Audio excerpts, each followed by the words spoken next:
ನನ್ನ ವಿಧಾನಸಭಾ ಕ್ಷೇತ್ರ ವ್ಯಾಪ್ತಿಯ ಎತ್ತಿನೊಳೆ ಯೋಜನೆ ಸುಮಾರು 60 ಕಿಲೋಮೀಟರ್ ನನ್ನ ವಿಧಾನಸಭಾ ಕ್ಷೇತ್ರ ವ್ಯಾಪ್ತಿಯಲ್ಲಿ ಹೋಗಿದೆ.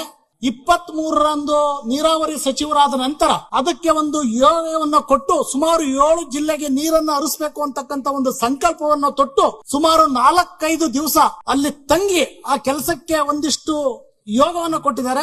ಆದರೆ ಆ ರಸ್ತೆಯಿಂದ ಆ ಕಾಮಗಾರಿಯಿಂದ ಆಗಿರ್ತಕ್ಕಂತಹ ಅನೇಕ ಸಮಸ್ಯೆಗಳು ಸುಮಾರು 60 ಕಿಲೋಮೀಟರ್ ಇದರಲ್ಲಿ ಸನ್ಮಾನ್ಯ ಸಚಿವರ ಗಮನಕ್ಕೆ ಹಲವಾರು ಬಾರಿ ಮನವಿಯನ್ನ ಮಾಡಿದ್ದೀನಿ. ತಾವು ವಿಶೇಷವಾಗಿ ಜನ ಮೀನಿನ ಹೆಜ್ಜೆಯನ್ನ ಕಂಡಿಡಿತಕ್ಕಂಥದ್ದು ನೋಡಿದ್ದೀನಿ, ಆದ್ರೆ ತಾವು ನೀರಿನ ಹೆಜ್ಜೆಯನ್ನ ಕಂಡಿಡಿತಾ ಇದ್ದೀರಾ. ನಿಜವಾಗ್ಲೂ ಸಹ ಇದೊಂದು ತಮ್ಮ ಬೃಹತ್ಕಾರಕವಾದಂತಹ ಒಂದು ಯೋಜನೆಯನ್ನ ಮಾಡ್ತಾ ಇದ್ದೀರಾ. ಆದ್ರೆ ಆ ಯೋಜನೆಯನ್ನ ಮಾಡೋ ನಿಟ್ಟಿನಲ್ಲಿ ಇವತ್ತು 60 ಕಿಲೋಮೀಟರ್ ನಲ್ಲಿ ರಸ್ತೆಗಳ ಸಂಪರ್ಕ ಇಲ್ಲ, ಸಂಪೂರ್ಣವಾಗಿ ಕುಂಠಿತ ಆಗಿದೆ. ಅದರಲ್ಲೂ ಸಹ ವಿಶೇಷವಾಗಿ ಬೇಲೂರು ಇವತ್ತು ಯಗಚಿಯಿಂದ ಹೇಮಾವತಿಗೆ ನೀರು, ಹೇಮಾವತಿಯಿಂದ ಇಡೀ ತುಮಕೂರಿಗೆ ನೀರು ಹೋಗ್ತಕ್ಕಂಥದ್ದು ಬೇಲೂರು ವಿಧಾನಸಭಾ ಕ್ಷೇತ್ರ ವ್ಯಾಪ್ತಿಯಿಂದ.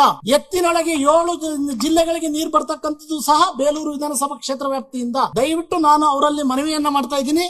ಅವರು ಸುಮಾರು 500 ಕೋಟಿ ಅನುದಾನವನ್ನ ಪ್ರಾರಂಭದಿಂದಲೂ ಕೇಳಿದ್ರು, ಅಂತಿಮವಾಗಿ ಒಂದು 35 ಕೋಟಿಯನ್ನ ಕೊಟ್ಟಿದ್ರು. ಅದು ಪ್ರಗತಿಯನ್ನಲ್ಲಿದೆ. ಮತ್ತೆ ಅದಾದ್ಮೇಲೆ ಆಗಲ್ಲಪ್ಪ, ಆರ್ಥಿಕ ಪರಿಸ್ಥಿತಿ ಇದೆ, 50 ಕೋಟಿ ಅನುದಾನವನ್ನ ಕೊಡ್ತೀನಿ ಅಂತಕ್ಕಂಥದ್ದನ್ನ ಹೇಳಿ 7 ಮತ್ತು 11ನೇ ತಾರೀಕು ನನಗೆ ನಾನು ಮನವಿಗೆ ಸ್ಪಂದಿಸಿ ಅದನ್ನು ಮಾಡಿದ್ರು. ನಾನು ಅವರಲ್ಲಿ ವಿನಂತಿಯನ್ನ ಮಾಡ್ತೀನಿ, ಇದರಿಂದ ನನ್ನ ಮತಕ್ಷೇತ್ರದ ಪ್ರತಿ ಗ್ರಾಮಗಳಿಗೆ ಹೋಗಿ ಸನ್ಮಾನ್ಯ ಭಾವಿ ಮುಖ್ಯಮಂತ್ರಿಗಳು ನೋಡ್ರಪ್ಪ ಇಲ್ಲಿ ಬರ್ದಿದ್ದಾರೆ, ಅವರ ಇದರಲ್ಲಿ ಇಲ್ಲಪ್ಪ 50 ಕೋಟಿ ಕೊಡ್ತೀನಿ ಅಂತಕ್ಕಂಥದ್ದನ್ನ ದಯವಿಟ್ಟು ನಾನು ವಿನಂತಿಯನ್ನ ಮಾಡ್ತೀನಿ.